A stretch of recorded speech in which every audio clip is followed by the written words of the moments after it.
que la oleada, la última en el país, fue hace 40 años. Cuando antes las oleadas, Germán, eran cada 3 o 4 años. Y ahora la última data de hace 4 décadas. ¿Me explico? Claro. Y el último plato diurno, a la usanza, con ventanas, torretas o trípode aterrizando en el terreno, tenemos que remontarnos todo al siglo pasado. Todo al siglo pasado. Eso ya pasó, eso no va a volver.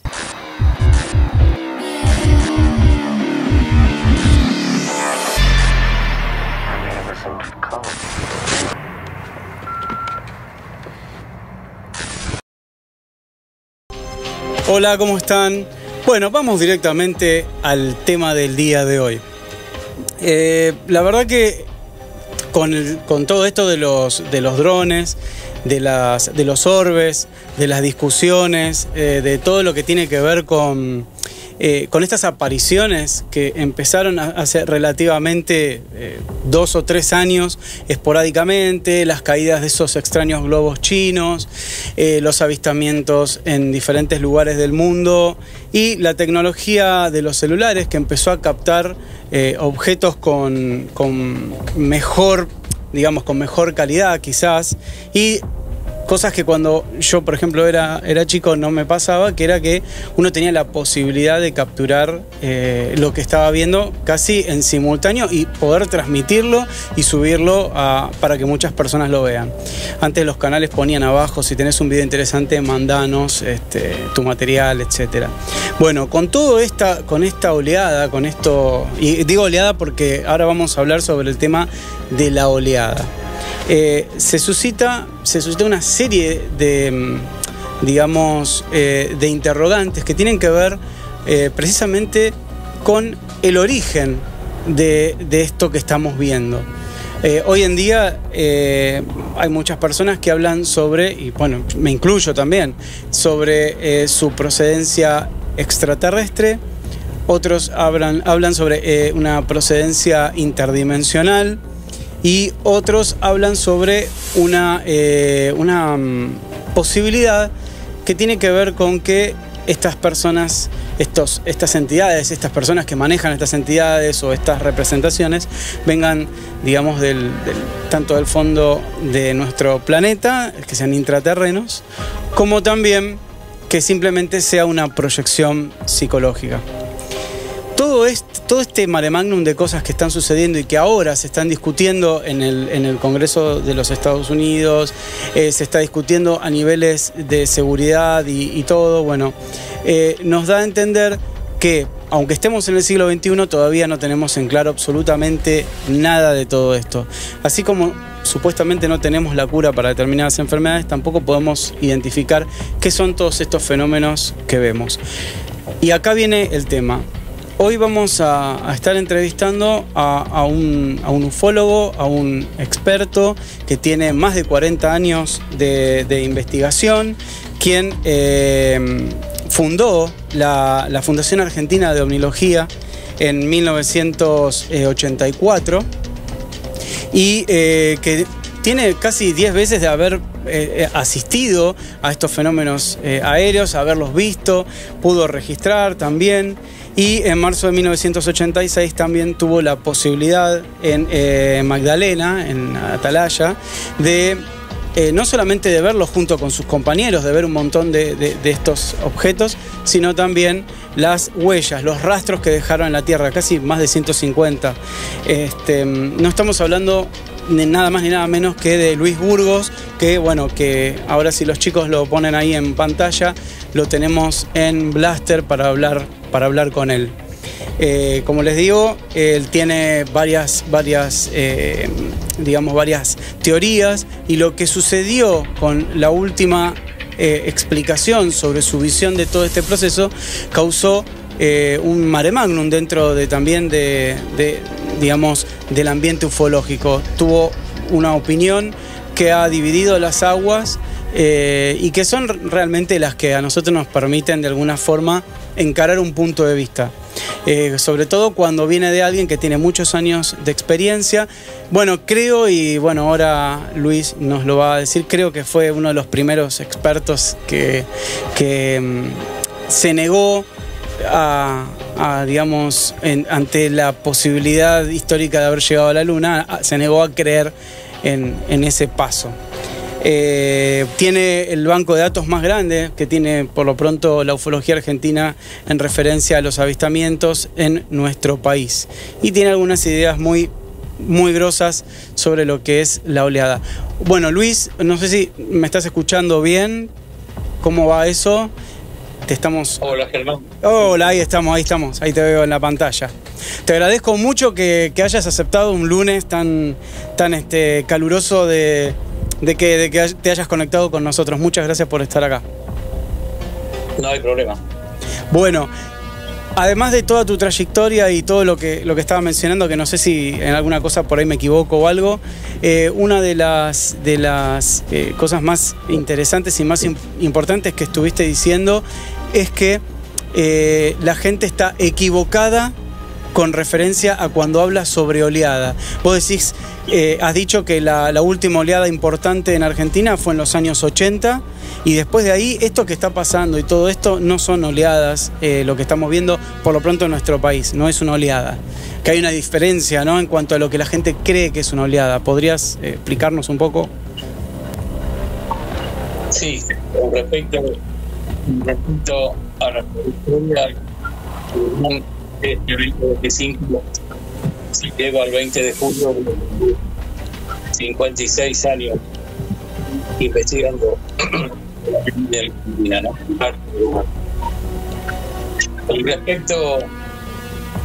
Con respecto a las oleadas, claro, hay una mala interpretación, no solamente del estudio, que tiene la culpa de si hay, sino de muchos ufólogos que circulan por allí, oleadas de oro en Argentina, sobre todo.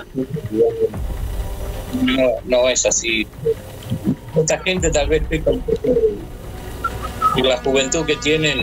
En el favor, y vos, te agradezco mucho, Luis, esto.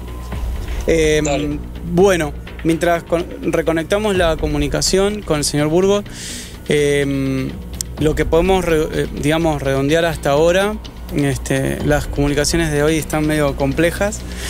Algunos amistades me dirían, son los grises que están interfiriendo, que no quieren, los hombres de negro que no quieren que salga el programa.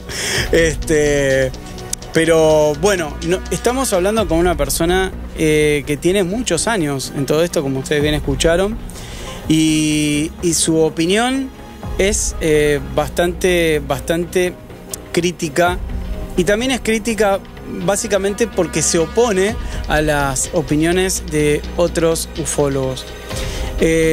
Por aquí se han sentado, todos son amigos, todos opinan distinto y muchas veces se contraponen las opiniones. De hecho, hace poco se ha contrapuesto un artículo que escribí sobre los Dropa, con algo que opina la señora Goldstein, que obviamente es una especialista en el tema, y bueno, yo di mi punto de vista y bueno, lo hablamos súper bien. Ella calculo que habrá sentido que fui demasiado parcialista, con una tendencia a no creer en determinadas teorías, y me pasa con otros invitados, que yo creo en algo y ellos no, o así sucesivamente, y eso es lo que pasa con todos. O sea, y ahora justamente estaba escribiendo un artículo donde, en pocas palabras, se lo adelanto acá, estaba uno, cuando cuenta en una reunión o cuenta ante amigos o ante gente que no conoce, que vio un objeto volador, de alguna forma tiene que probarlo ya en el mismo instante en el que lo está contando. Porque si uno deja un resquicio, ya los demás se lo tiran abajo. Y uno que estuvo ahí, que lo presenció, en ese mismo instante no le encontró una vuelta a lo que acaba de ver. Entonces es muy difícil a veces transmitirle a los demás que uno realmente estuvo viendo un fenómeno que no es común, que no es normal. Y cuando los demás le preguntan, che, pero ¿no será que era un avión? ¿No será que era esto? ¿No será que era el otro? Entonces, si uno empieza a dudar y decir, y puede ser, qué sé yo, ya queda desestimado. Sobre todo cuando hay gente que uno no lo conoce. En el caso de las personas que han estudiado todo esto, como me ha pasado con algunos chicos que han sido... Por ejemplo, me ha pasado con Agostinelli que le he preguntado por qué él pasó de ser un ferviente creyente a una persona un poco más escéptica, vuelta a, digamos, a tenerle un cierto cariño a algunos misterios y después seguir con esta tendencia a creer y no creer. Y eso no tiene que ver con...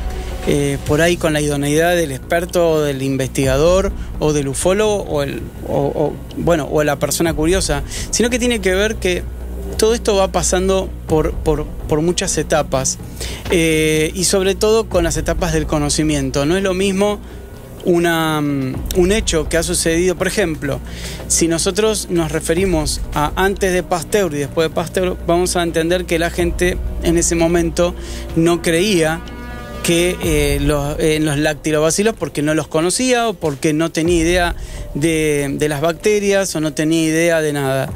Lo mismo pasa con la ciencia forense. Antes del carbono 14 la gente no tenía determinados conocimientos que después fueron viniendo. Y a su vez, cada vez que hay un conocimiento nuevo, produce nuevas teorías.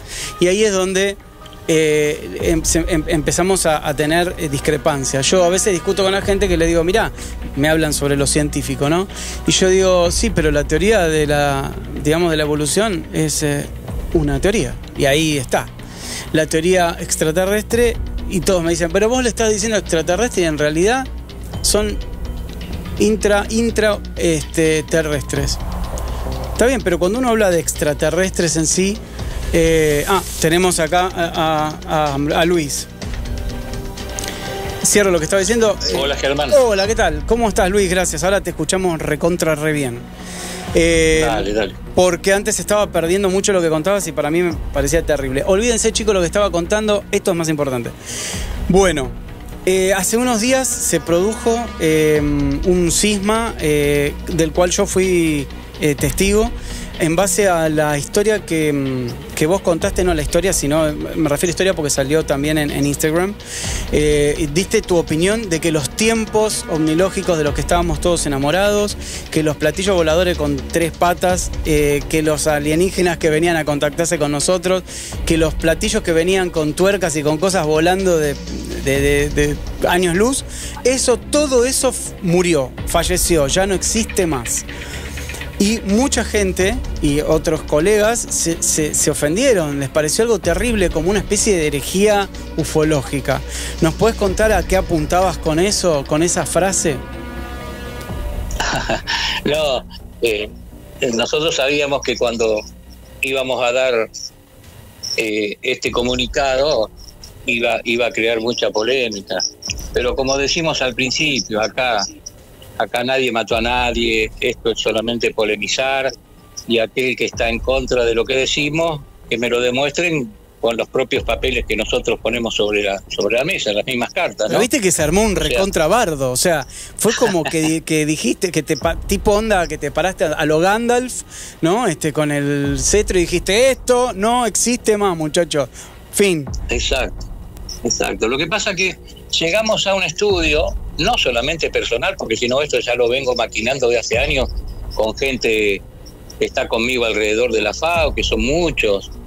Vos imaginate que hay 150 personas distribuidas en todo el país, no todas están de acuerdo y tienen el mismo pensamiento que Luis Burgos, pero cuando empezamos a sondear, tuvimos una aceptación muy grande y más en el núcleo íntimo, y dijimos, bueno, llegó el momento de darlo a conocer, pero a ver, Germán, no es que nos levantamos un día a la mañana trasnochados y dijimos, uy, che, no hay más ovnis, ¿qué pasa? No, esto lo venimos viendo de hace años, de hace 15, 20 años, donde se empezaron a notar algunas cosas que antes estábamos muy acostumbrados en el siglo anterior, y ahora las empezamos a notar que están fallando, que no existen, que no hay denuncias de estos casos. Y bueno, por ahí un día Nelson Polanco, que está en el área de humanoides, me dice, che, Luis, ¿te diste cuenta de que hay pocos casos de humanoides? A ver, vamos a la estadística. Mira, tenés razón. ¿Qué pasa?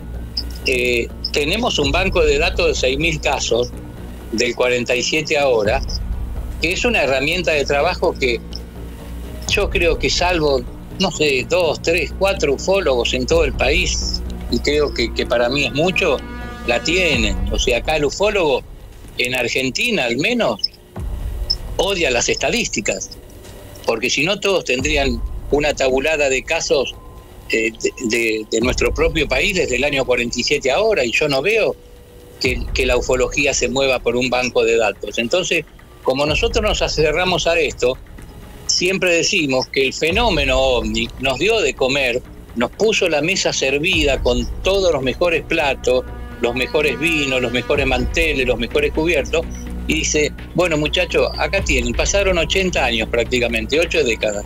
Si no lo supieron aprovechar, hermano, no es culpa nuestra. Pero Luis, pará, yo te hago esta pregunta, perdón que te interrumpa. Entonces, sí, todos los por ejemplo, los casos de George Adamski, y ahí hay unos cuantos que me van a saltar a la yugular, y conozco a alguien que me va a saltar a la yugular peor. Por decir uno que todos conozcan, ¿no? El famosísimo contactado de los años 50, 60, George Adamski. ¿Qué eran? ¿Eran una mentira? ¿Eran una ilusión? ¿Estamos hablando de que el fenómeno ovni siempre fue una ilusión? No, pero escúchame, a ver, no tenemos que remontarnos al exterior, porque yo te puedo decir que Adamski fue un fraude, que las fotos de Paul Vila, que todos nos maravillamos y nos comimos el buzón, un mero fraude, porque un día el tipo pasado de copa, el mariachi loco, como le llamo, no, yo ahí en Nuevo México, en un bar, dijo, muchacho, esto lo hice así, así, así, y se derrumbó gran parte de la omnilogía porque eran las mejores fotos que yo creo que hasta hoy nunca fueron superadas ni siquiera por los servicios de inteligencia americanos. Bill Meyer, los Sumita, el ingeniero Daniel Fry de la NASA, todo eso es trucho y todo eso es del exterior, no nos interesa. Nosotros nos basamos en una casuística argentina muy rica, prácticamente inigualable en el mundo, porque siempre digo que no hay que envidiarle nada a ningún país del mundo, al menos en materia de ovnis acá en el país, porque acá tenemos todo. Entonces, si nosotros hacemos un anuncio de que el fenómeno está en retirada, es porque el mismo fenómeno te lo está mostrando. Hace un rato te dije que la oreada, la última en el país, fue hace 40 años, cuando antes las oreadas, Germán, eran cada 3 o 4 años, y ahora la última data de hace 4 décadas. ¿Me explico? Claro. Y el último plato diurno, a la usanza, con ventanas, torretas o trípode aterrizando en el terreno, tenemos que remontarnos todo al siglo pasado. Todo al siglo pasado. Eso ya pasó, eso no va a volver. Es como un tren que se aleja y lo ves alejar. Está bien, pero no va a volver. Yo le digo a la gente joven que sigan investigando, que sigan haciendo vigilia, que vayan in situ si pueden a la zona, y algo van a rescatar y van a tener que de ahora en más empezar a resolver quién estuvo detrás de este fenómeno, porque este fenómeno del siglo XX ya pasó, ya murió, no va a volver nunca más el plato con ventanita, 3 patitas para apoyarse en el terreno y el humanoide bajando en escalerita. Eso ya pasó, está superado, la propia tecnología humana lo superó. Hoy por hoy el dron es más importante que un plato volador de los 60. Claro, pero con esto vos estás avalando que de alguna manera el fenómeno ovni es terráqueo. Una gran parte, yo te diría del 90% para arriba seguro. Yo no tengo ningún tipo de duda, pero ningún tipo de duda que hay un ovni enquistado dentro de esto que tanto nos apasiona durante años, que es meramente terrestre, que nos han vendido un buzón ya desde el nacimiento de los platos voladores del año 47. Ahora, hay por resolver quién está detrás, suponemos que está Estados Unidos allá arriba seguro, y si hay un fenómeno anómalo, foráneo, que puede venir de las estrellas, eso es lo que nos va a hacer validar la existencia del fenómeno. Yo con que el 1% de cada país tenga una anomalía superadora, extrema, me conformo, porque si vos sumás el 1% de todos los casos desde el 47 ahora, Germán, vas a tener miles de casos sin resolver, sin explicación. ¿Me explico? Sí. Todo lo demás es basura, todo lo demás es relato, todo lo demás no tiene pruebas contundentes. Y el más perjudicado, te puedo asegurar, Germán, después de 56 años de investigar el tema, soy yo, porque yo me cansé de entrevistar testigos, de recorrer por miles de kilómetros del país, de investigar cientos de casos, especialmente fenómenos de aterrizaje con testigos probos, y yo les creo, pero cuando les pido una mínima prueba, no me la pueden dar. El caso Entonces, Trancas, el caso yo Trancas. le voy a creer. Bueno, Trancas es palabra mayor, Trancas es el caso número 1 de Argentina. Obviamente que tenemos unos 50, 100 casos en el país que son maravillosos y que aún merecen seguir ahondando en esos casos de otrora.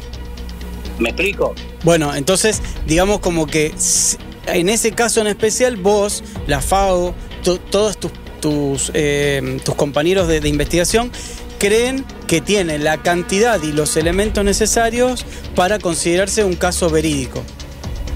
Exacto, por eso te digo, yo con que del 1 al 3% de nuestro banco de datos sea positivo, que no lo podemos resolver todavía, suficiente, ya me conformo. Todo lo demás va a formar parte del banco de datos dudoso o directamente negativo por ser considerado confusión o fraude. Pero que esto quede bien en claro, que el OVNI, como sigla, no va a morir, porque esto va a seguir como esta gente que está viendo ovnis ahora en Argentina, por todos lados. No, el que murió es el OVNI del siglo XX. El OVNI del siglo XXI no tiene absolutamente nada que ver con el OVNI del siglo XX. Bueno, y esos ovnis de antes, entonces, perdón, yo ya sé, yo te entiendo, o sea, lo que pasa es que acá si nos vamos al hecho, Jacques Vallée, por ejemplo, si hubiera estado en esta época se moría de hambre, porque no hubiera tenido nada para llenar pasaporte a Magonia, por ejemplo, no hubiera tenido un solo caso de humanoides, porque y obviamente del 2000 al 2025, que ya va un cuarto de siglo, aunque parezca mentira, ya pasó un cuarto del siglo XXI, no tenemos de dónde agarrarnos para sostener el fenómeno OVNI. Esa es la realidad. ¿Me explico? O sea, buscame un caso de un plato volador diurno acá en Argentina, como en otras épocas del 50, el 60 o el 70. Buscame un campo con 50, 100 huellas, como nos hemos cansado de investigar. Buscame un caso más o menos creíble de abducción, porque acá están todos, o la mayoría, flojos de papeles. Buscame un caso de una nave nodriza estacionada sobre Argentina, como tenemos en la casuística decenas de casos allá por los 60 y los 70. O sea, todo eso lamentablemente murió. El que llega ahora a investigar el fenómeno OVNI llegó tarde a la fiesta. Ya la fiesta terminó, ahora es otra cosa. Por eso nosotros decimos que estamos asistiendo a la agonía del fenómeno. ¿En qué va a trastocar esto? No sabemos. No sabemos por qué la retirada fue tan abrupta, que justamente, qué casualidad, en el cambio de siglo, de milenio, se produjo este quiebre, este clic. Pero en todo nivel, porque si vos me decís, no, mira, Luis, se retiraron, no sé, los triángulos, se retiraron las huellas y quedaron los humanoides, bueno, pero el fenómeno humanoide yo creo que es la frutilla del postre. Prácticamente buscamos con una lupa en todos estos 25 años un caso más o menos creíble de humanoide como para seguir sosteniéndolo. Entonces, eso es lo inquietante, que la mayoría de los ufólogos, por ego o por cuestiones mercantilistas, que le ponen el signo peso al plato volador, no les conviene decir, no lo van a decir, Burgo está loco, la FAO está loca, pero no me lo demuestran en la mesa con los hechos. Tráiganme la estadística que manejan ellos y que me demuestren que del 2000 al 2025 hay una avalancha de todo, de humanoides, de huella, de flotilla, de oleada, etcétera, etcétera. Y no me lo van a demostrar. Claro. Ahora, entonces, hay algo, esto suena terrible, pero calculo yo que vos me vas a decir que después de tantos años, ni vos, ni la FAO, ni ningún ufólogo, nadie puede decir, bueno, estos tipos, ¿dónde vienen? Nadie puede decirlo entonces. O sea, ese es el problema de esto. Ese es el kit del problema. He leído, me informé y te sigo también. Sé tus teorías y las dije al principio, que era algo, puede ser algo intraterrestre, puede ser algo interterrestre, o sea, dimensional, que son las teorías que tenemos todos, pero siguen siendo teorías. Ahora, yo te hago esta pregunta, en base a lo que vos investigaste, ¿qué pasa con la gente? O sea, pensando en lo que vos me contaste, ¿qué pasa con la gente que verdaderamente vio un objeto metálico? y vio un tipo salir de ese objeto. Vos dijiste... Claro, esa es la gran pregunta. Porque vos fíjate, yo siempre tomo el caso de Tranca, de mi amiga la querida Joliet, porque ella, hasta el día de hoy, con sus 85 años a cuesta, si vos hablas con ella ahora, te va a decir que eran terrestres, cuando todos los periodistas de época, y ufólogos también, le decían que no, que eso era extraterrestre, y ella hasta el día de hoy está convencida que lo que vio eran humanos. ¿Me explico? Entonces, el testigo, sacándola a Joliet y el caso Trancas, que vio un ovni, como yo lo vi, la noche del 4 de marzo del 86 en Atalaya durante 45 minutos, yo no sé quién está ahí adentro. Yo no sé si es un enano verde, un rubio de las Pléyades o un piloto de la USAF. Por eso hay 3 preguntas que yo siempre sostengo, y son: ¿de dónde viene el fenómeno ovni? Si es que viene. ¿Cómo hace para venir? Porque acá es muy lindo, sí, están acá, nos visitan, bajan. ¿Cómo hicieron para venir con esas latas metálicas bajando en 3 patitas que ni siquiera podían sostener la gravedad terrestre? Y encima el humanoide agarrándose de una escalerita. ¿Cómo hicieron para venir? Y en definitiva, la tercera pregunta es: ¿para qué? ¿Cuál es el objetivo? ¿Es el planeta? ¿Son los recursos? ¿Son las vacas? ¿Somos nosotros los humanos que siempre somos narcisistas y tenemos el ego por allá arriba? Te digo que esas 3 preguntas, esto que me estás diciendo, después de casi 80 años, no te la responde nadie. Bueno, ahí está, me está diciendo algo. De ufólogos que forman parte de la Confederación Galáctica, que de las Pléyades se los llevaron, que los... No. Todo eso es lindo para un nene de 3, 4 años que empieza a leer ciencia ficción o cuentitos de fantasía. Pero la realidad indica otra cosa. Vos sabés que acabás de darle un puñal. ¿Te acordás Peter Cushing cuando le daba a Christopher Lee, que lo terminaba de arruinar ahí a Drácula? O sea, esto que está diciendo es terrible, porque destruye prácticamente el romance. El romance. Me acuerdo que también dijiste que era gracioso que en los relatos ovni bajaban por escalerilla, cuando ni siquiera en Star Trek bajaban con escalerita, porque el Enterprise tenía el desmaterializador que directamente lo ponía en la Tierra. Pero lógicamente, yo creo que incluso Viaje a las Estrellas se adelantó al fenómeno ovni, porque vos fijate que bajaban a Tierra teletransportado, y el ovni necesitaba no solamente la nodriza para salir expulsado de ella, sino que cuando bajara a Tierra, poner 3 patitas, porque no podían vencer la gravedad terrestre, y el humanoide baja por una escalerita. Vamos, Germán. Claro. ¿Me explico? Pero entonces, ¿qué investigó Hynek? ¿Qué investigó? O sea, ¿qué investigó? Cosas... porque además hay otro problema, y por ahí no sé si vos tendrás una teoría o no. ¿Por qué razón agarramos Pasaporte a Magonia de este hombre? Agarramos los libros de John Keel, agarramos, no sé, los de Rivera, y vamos a ver qué decía. Por ejemplo, y estamos hablando, está bien, yo sé que vos te especializás y lo que más te gusta es todo lo que sucede en nuestro país, pero yo creo que hay algunos casos que son más conocidos, porque son como los duendes de Hopkinsville y todo eso, son más conocidos. Pero está bien, agarremos Argentina. Lo que vio Wilfredo Arévalo en su momento, ya harto conocido. Bueno, por ejemplo, ¿no? Los que vio esta señora, lo que vio ahí en Tranca. Cada testimonio ovni, el extraterrestre era diferente. Cada testimonio ovni, el ovni era distinto. O sea, era... pero no hay uno que sea igual al otro. Si uno me dijera, bueno, vieron un ovni que era exactamente igual al otro, y lo vieron en 3 ocasiones, o el mismo extraterrestre fue visto en varias... No, siempre hay diferencias. Y hay millones y millones de diferencias. Entonces, ¿qué entendemos? Que en la historia de la ufología nos visitaron aproximadamente 36 millones de tipos distintos. O sea... Está bueno eso. O sea, mira, ovni, no sé si hay tanta diferencia. Sí, hay diferencia, pero no sé si es tan extrema. Ahora, en humanoide sí. En humanoide te doy la derecha, porque es verdad lo que decís.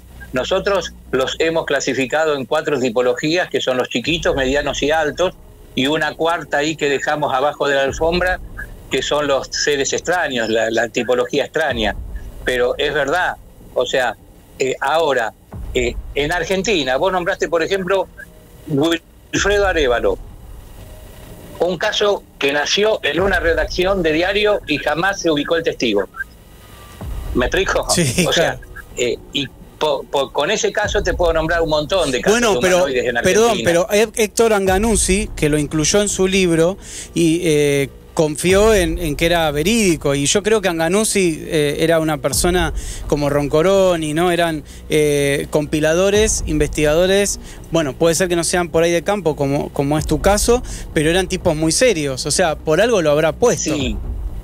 No, Anganuzzi fue un gran recopilador, enorme, hay que sacarse el sombrero porque en esa época hacer una recopilación como hizo él, muy pocos o casi nadie la hacía, es verdad. Es como ahora las estadísticas, casi ningún ufólogo las lleva. ¿Qué pasa? De allí a que sean todos los casos verídicos, hay años luz de distancia. Nosotros, por ejemplo, este caso que vos mencionaste, Wilfredo Arévalo, lo tenemos en la tabla negativa, porque no tenemos una evidencia física concreta, no tenemos un testigo, no tenemos nada de dónde agarrarnos. No, al contrario, con el caso Trancas, que tenemos a Jolie viva, afortunadamente, y podemos hablar todos los días con ella. Ahora, yo te hago la salvedad, por ejemplo, no sé si vos estás al tanto, nosotros tenemos el primer caso argentino de humanoides en el país. Yo lo tengo porque lo investigué personalmente. Ocurrió en Orense, en Tres Arroyos, en el año 40, que 2 policías vieron el plato con los humanoides dando vuelta alrededor. Y yo estuve mucho tiempo en contacto con estos 2 policías, porque fue el primer caso que investigué allá en 1970.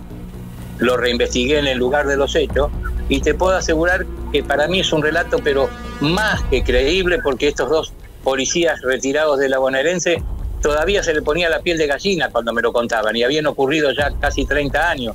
Ahora, cuando vos pedís una prueba concreta, obviamente que en el tiempo no la vas a tener. Entonces vos confiás en el testigo, porque también el investigador tiene que ser un poco de Sherlock Holmes y ir hurgueteando todo alrededor a ver si después el testigo pisa el palito o está flojo de papeles. ¿Me explico? Entonces, sí, hay toda una metodología a seguir. Ahora, cuando el caso no presenta nada de dónde agarrarte, y bueno, ahí empiezan a tambalear los casos. No, y además tenés la idoneidad de los testigos. Bueno, Hynek dijo que el caso de Loni Zamora, que vio el huevo con todo eso, era uno de los casos que él no podía decir nada, y sin embargo me hace acordar a esto que estás contando vos, que bueno, los 2 fueron policías en los 2 casos los que estuvieron viendo. Y también el tema de la incidencia en que cuanto hay funcionarios de por medio, ya sean funcionarios judiciales o policiales o bueno, de seguridad y lo que sea, le da un extra porque el funcionario se juega su trabajo, su montón de cosas cuando habla, sobre todo en esa época, ¿no? Que los tomaba la gente por locos.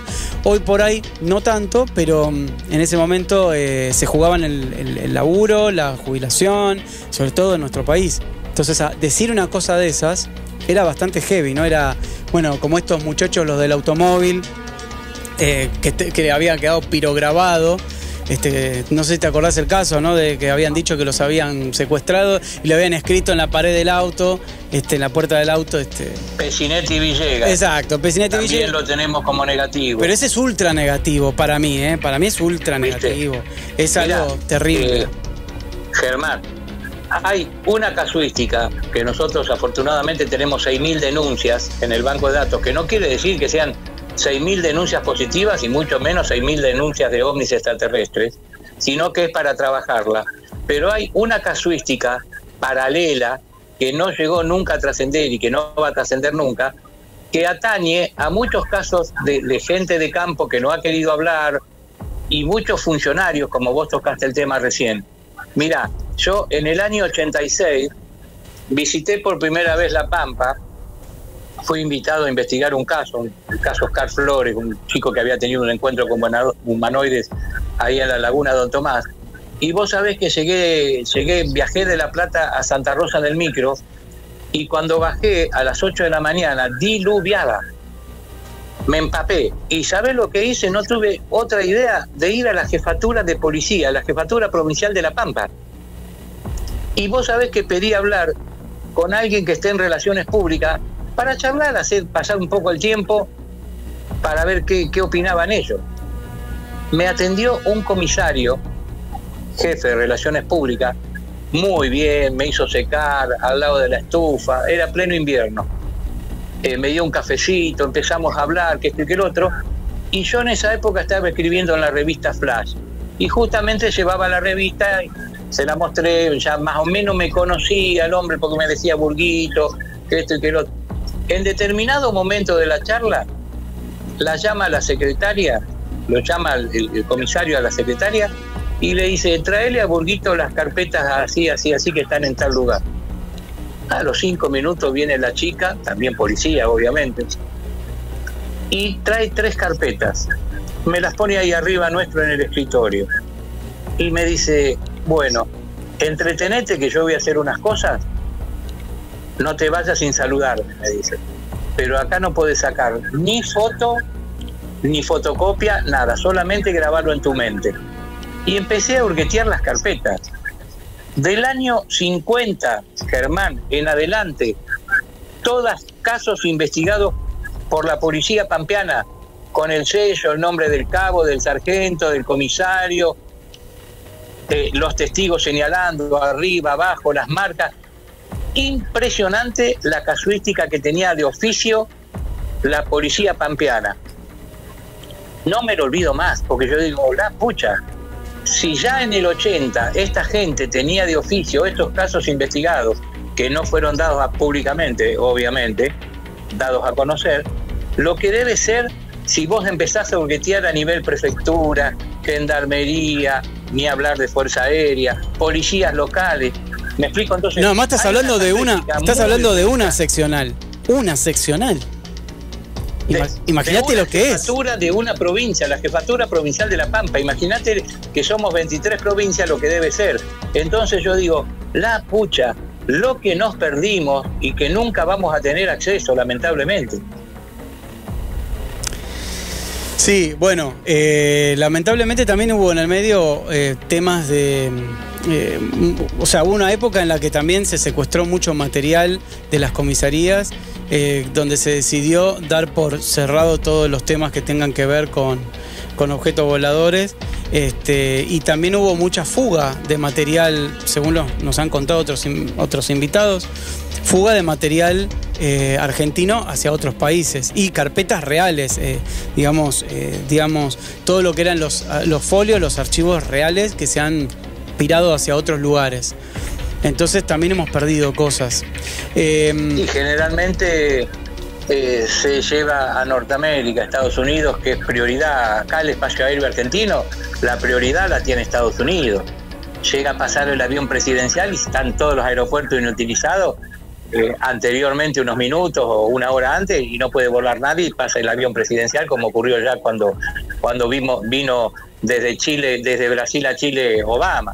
Claro. Pero bueno, acá yo siempre digo, mira, Germán, vamos a suponer, vos estás en Buenos Aires, yo estoy en La Plata. Ahora en estos momentos nos llaman, qué sé yo, que en Tapalqué cayó un extraño objeto en un campo, vengan urgente enseguida, que esto y que lo otro. Cuando llegamos ya, por ejemplo, está el lugar acordonado por la policía local. Y ahí ya sonaste, porque hacen la denuncia a la Fuerza Aérea y no tenés más acceso, como ya ocurrió en varios casos de ufocrash acá en el país. ¿Me explico? Claro. Entonces, acá no hay que machacar solamente a uno y a otro. Acá la culpa la tienen todos los gobiernos de turno de Argentina, tanto civiles como militares. No nos hagamos lo distraídos, no nos hagamos porque somos de un partido político, no, nosotros no y ustedes sí. No, acá la culpa la tienen todos los gobiernos argentinos, sean civiles o militares, desde el 47 hasta ahora.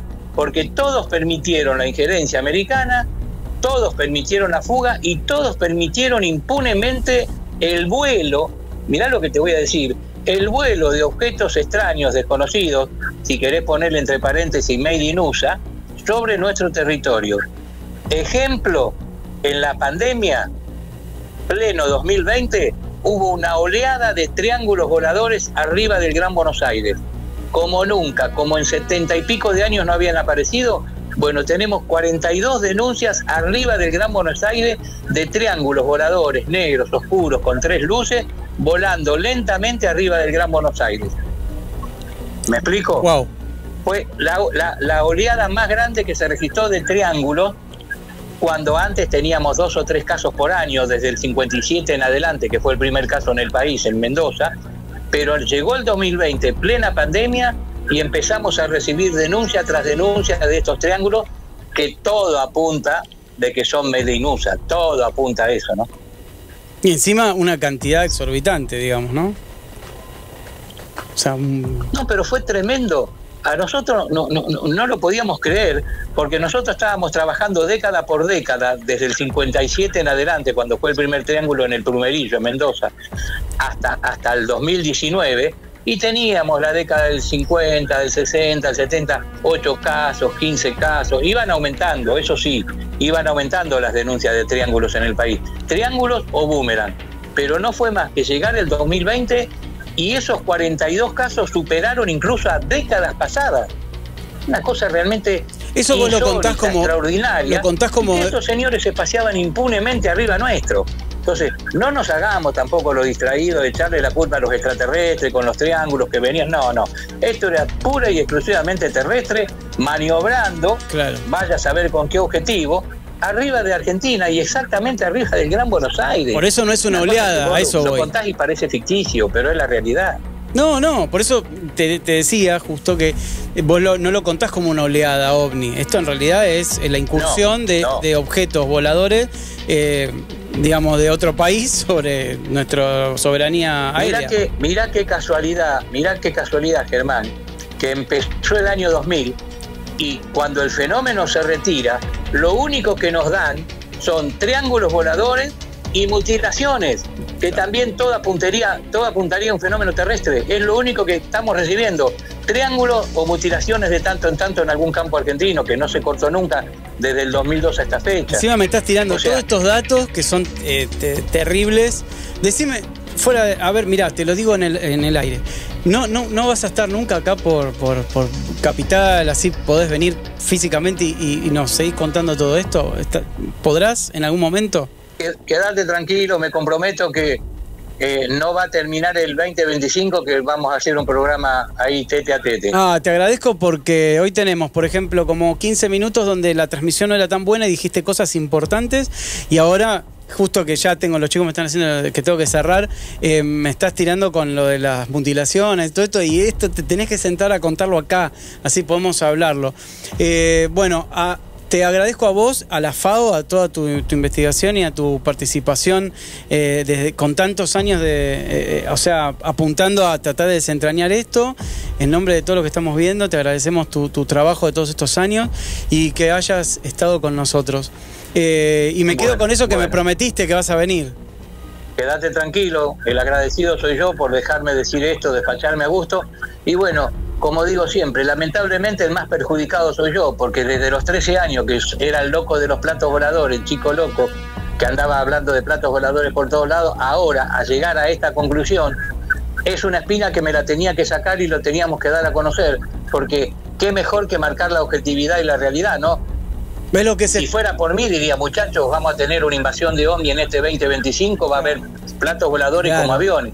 Pero es lo que se espera. No es así. Es lo que se espera, que uses, que como decía yo en un momentito cuando estabas, que se use el sentido común. Bueno, te dejo porque me van a matar acá. Te agradezco tu tiempo y nos estamos encontrando. A ustedes. Gracias a ustedes también por estar acá en Blaster. Y bueno, nos estamos encontrando la semana que viene otra vez. Muchas gracias.